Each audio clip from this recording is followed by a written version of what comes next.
कहाँ से किस तरफ जाएगा जांच का रिपोर्ट और कोर्ट क्या समझेगा, ये कहना बहुत मुश्किल है। तो इतना याद रखिए, कभी कभी होता है और आपके अकेले के साथ नहीं हो रहा है, सबके साथ यही चीज़ हो रहा है। तो आप पढ़ाई करते रहिएगा बस, ठीक है ना, थोड़ा थोड़ा पढ़ाई करते रहिएगा, ये इंपॉर्टेंट है। थोड़ा थोड़ा पढ़ते रहिएगा, biology chemistry physics. No one knows, हमारे हाथ में कुछ नहीं है। आप हमसे कई बार पूछते हो सवाल कि आप बताओ नीट होगा कि नहीं, आप बताओ नीट होगा कि नहीं। बस सच बताता हूँ, सच बताता हूँ, इतनी इतनी औकात नहीं है हमारी, हमारी हमारी बातों का। हम क्या सोचते हैं, हम क्या कहते हैं, इस पूरे भारतवर्ष, इंडिया बहुत बड़ी कंट्री है, इस बहुत बड़ी कंट्री में ना इतनी सी औकात हमारी नहीं है, समझ जा, इतनी सी औकात नहीं है हमारी। तो आप बताओ हम कहाँ से बता सकते हैं, है ना।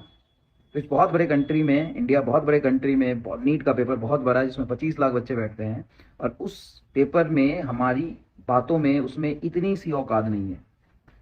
तो ना हमारे कहने से कुछ होता है, ना हमारे कहने से कोई फर्क पड़ेगा, और ना कुछ होगा। तो आप पढ़ते रहिए, इंपॉर्टेंट है। हाँ भेज दीजिए भैया ऊपर। आप पढ़ते रहिए, ये इंपॉर्टेंट है। और यहाँ से कुछ भी हो सकता है, कुछ भी हो सकता है। नीट का पेपर हो भी सकता है, नीट का पेपर नहीं भी हो सकता है। तो स्पेस मेंटेन करिए, और हमें उम्मीद है कि आप बहुत अच्छे स्टूडेंट हैं। आपने बहुत मेहनत करी है 2 साल, और अनसर्टेनिटी में थोड़ा सा मुश्किल होगा आपके लिए, लेकिन करिए, ठीक है। थोड़ा मेहनत करते रहिए, सब अच्छा होगा। बाकी बताओ, और बताओ,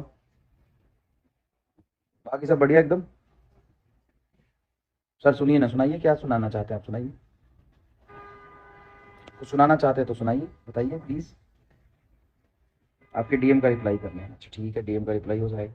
सर सबका रीनीट होना चाहिए, क्या होना चाहिए नहीं होना चाहिए बेटा हमारे हाथ में नहीं है ये चीज़, और हमारे कहने से कोई फर्क ही नहीं पड़ता। लेकिन हाँ, और मैं ये चीज़ तो ज़रूर कहूँगा कि पेपर लीक हुआ है, और पेपर लीक अच्छे लेवल पे हुआ है।